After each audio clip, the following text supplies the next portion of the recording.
Iya kan? Dengan Orang gampangnya iya. bilang suruh balik aja gampangnya. Iya. Nanti udah bela sungkawa. Kalau ada asuransi, ngapain? Kalau tanya keamanan apa coba alasan keamanan Apa alasannya? Kita bukan apa-apa juga di sini. Ini udah selamat Penumpang turun biasa, sini tuh ya. ampun. disyukur. Yeah, but I guess if they want to do that, it's only because Saya punya duit. Maaf, saya akan ucapan dia. it's nothing to do with they decide to postpone because they know they have to spend. They know. I told them we have to spend what is planned, and if you can spend more, just spend more. Kenapa nggak dikumpulkan di terminal? Meskipun kita belum boleh keluar, Pak. Ada kesehatan panik kita.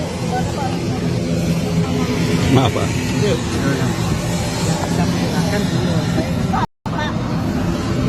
Pak, Pak,